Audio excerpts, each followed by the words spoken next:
안녕하세요. 누구랑 처음 대화를 시작할 때 가끔 좀 어색하고 어떻게 말을 걸어야 할지 막막할 때가 있잖아요. 그런데 하물며 눈에 보이지 않는 하나님과의 대화. 그러니까 기도는 어떨까요?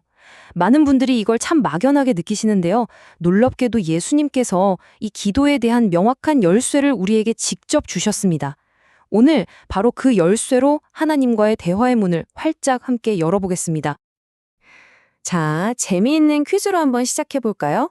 다들 아시는 동화 알리바바와 40인의 도둑에 나오는 그 유명한 주문 있잖아요. 열려라 다음에 딱 한 단어를 외치면 거대한 돌문이 스르륵 열리죠. 그게 뭘까요? 네, 맞습니다. 바로 참깨죠. 만약에 열려라 피자, 열려라 치킨 이렇게 외쳤다면 문이 꿈쩍도 안 했을 거예요. 이것처럼 기도해도 하나님과의 대화의 문을 여는 특별한 열쇠, 일종의 암호 같은 방법이 있다는 겁니다. 그리고 예수님께서 바로 그 방법을 우리에게 친절하게 알려주셨어요. 그래서 오늘 우리는 이 5가지 단계를 쭉 따라가 볼 겁니다. 기도의 암호는 과연 뭔지, 그리고 하나님을 어떻게 불러야 하는지, 또 무엇을 구해야 하고 어떤 마음을 가져야 하는지, 마지막으로 이 모든 걸 통해 알게 돼 기도의 진짜 의미까지 하나씩 아주 명쾌하게 파헤쳐 보겠습니다. 자, 첫 번째 파트입니다. 예수님께서는 우리한테 구하고 찾고 두드리라고 하셨거든요. 이게 그냥 단순히 달라는 뜻이 아니에요. 이 적극적인 자세가 기도에 있어서 왜 그렇게 중요한지 지금부터 한번 알아보겠습니다. 그러니까 기도는요, 그냥 소파에 앉아서 언젠가 해주시겠지 하고 수동적으로 기다리는 게 아니라는 거예요. 우리가 먼저 능동적으로 하나님께 다가가는 행위라는 거죠. 우리가 먼저 구하고 찾고 문을 똑똑 두드릴 때, 그때 비로소 이게 하나님이 하신 거구나 하고 보이지 않던 하나님의 손길을 발견하게 됩니다. 그러면서 깨닫게 되는 거죠. 내 삶의 모든 게 당연한 게 아니라 정말 선물이었구나. 바로 이 과정이 우리를 교만하게 만들지 않고 진짜 감사하는 사람으로 만들어주는 겁니다. 이건 정말 중요한 비유예요. 우리가 동전 넣고 버튼 누르면 원하는 음료수가 툭 나오는 자판기처럼 하나님을 대해서는 절대 안 됩니다. 기도는 내가 원하는 걸 얻어내는 수단이 아니에요. 그게 아니라 우리를 정말 사랑하시는 하나님과 인격적인 관계를 맺고 그 사랑에 감사합니다 라고 반응하는 대화, 바로 그 자체입니다. 자, 그렇다면 이 인격적인 관계, 대체 어디서부터 시작해야 할까요? 그건 바로 우리가 하나님을 어떻게 부르느냐에 달려 있습니다. 기도의 가장 근본적인 출발점, 바로 하나님과의 관계 설정에 대해 알아보겠습니다. 여기서 정말 흥미로운 점은요, 하나님은 우리에게 가장 이상적인 부모님의 모습을 모두 갖고 계시다는 거예요. 우리를 든든하게 지키고 모든 필요를 채워주시는 아버지의 강인함, 그리고 자녀를 따뜻하게 품어주는 어머니의 그 마음까지 다 가지고 계시죠. 심지어 긍휼, 그러니까 불쌍히 여기는 마음을 뜻하는 히브리어 단어의 원래 뜻이 어머니의 자궁이라고 하니 그 사랑이 얼마나 깊고 근원적인지 짐작할 수 있겠죠.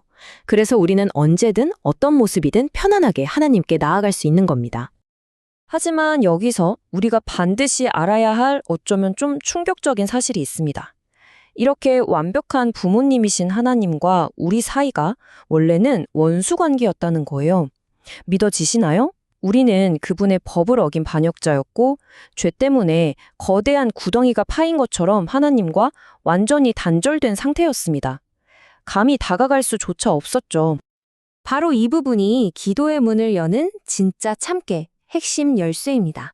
하나님은 이 깨진 관계를 회복하시려고 자신의 전부인 유일한 아들 예수님을 이 땅에 보내셨습니다. 그리고 예수님께서 우리의 그 모든 반역죄를 대신해서 십자가에서 죽으심으로 우리가 치러야 할 엄청난 죄의 대가를 다 갚아주신 겁니다. 그 결과 우리는 원수에서 하나님의 자녀로 신분이 완전히 바뀌었어요. 이 놀라운 사건 때문에 우리는 이제 두려움 없이 하나님을 친밀하게 아빠, 아버지라고 부를 수 있는 엄청난 특권을 얻게 된 것입니다. 자, 이제 하나님을 아버지라고 부를 수 있는 자격을 얻었어요. 그럼 이제 구체적으로 무엇을 위해 기도해야 할까요? 이것도 예수님께서 아주 명확하게 3가지로 딱 정리해 주셨습니다. 한번 살펴볼까요? 예수님이 가르쳐 주신 기도의 순서, 이게 정말 중요해요. 기도의 시작은 내가 필요한 게 아니라 하나님의 이름과 그분의 나라가 먼저입니다. 먼저 하나님의 영광과 그분의 목적에 우리의 초점을 맞출 때 비로소 우리의 필요를 올바른 관점에서 구할 수 있게 되는 거죠.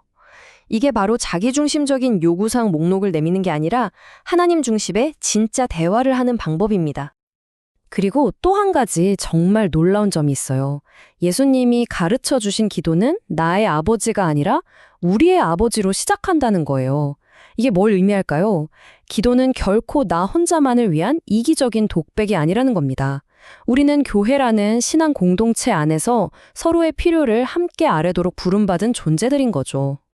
자, 이제 기도의 내용도 알았으니 우리 마음가짐은 어때야 할까요? 효과적인 기도를 위해서 우리가 내적으로 갖춰야 할 자세, 특히 용서와 유혹을 이기는 문제에 대해서 한번 집중적으로 들여다보겠습니다. 여러분께 한번 솔직하게 여쭤보고 싶어요. 나한테 상처 주고 나를 힘들게 한 사람을 진심으로 용서하는 거 쉬우신가요? 아마 대부분 아니요라고 때로는 죽기보다 싫어요라고 대답하실 겁니다. 그만큼 어려운 일이죠. 여기에 정말 강력한 대비가 있습니다. 한번 생각해 보세요. 우리는 똑같은 사람, 똑같은 피조물인 다른 사람 한 명 용서하는 걸 그렇게 힘들어합니다.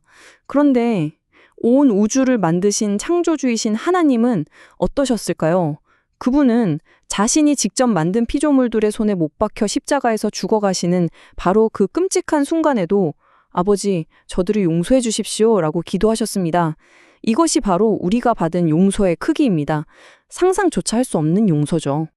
핵심이 바로 이거예요. 우리가 다른 사람을 용서할 수 있는 힘은 내 안에서 쥐어짜서 나오는 게 절대 아닙니다. 창조주로부터 받은 그 헤아릴 수 없는 용서가 얼마나 큰지를 내가 먼저 깊이 깨닫고 경험할 때, 바로 그때 비로소 우리도 다른 사람을 용서할 힘을 얻게 되는 겁니다.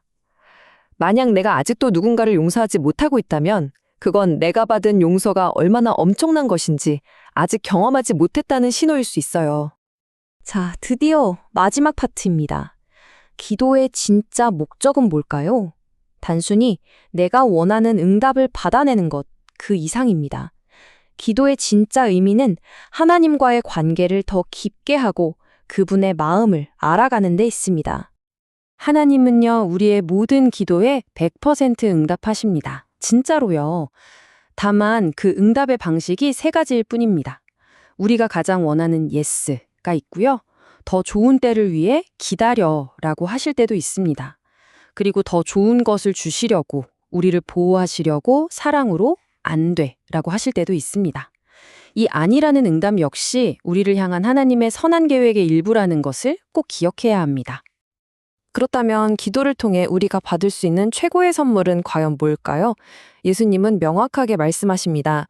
우리가 구한 어떤 물건이나 상황이 아니라 바로 성령님이라고요. 기도가 너무 막막하고 무슨 말을 해야 할지 하나도 모를 때 바로 그때 성령님을 구해야 합니다.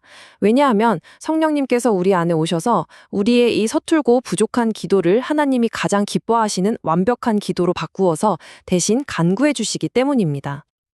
오늘 우리는 기도의 문을 여는 열쇠에 대해 자세히 알아봤습니다.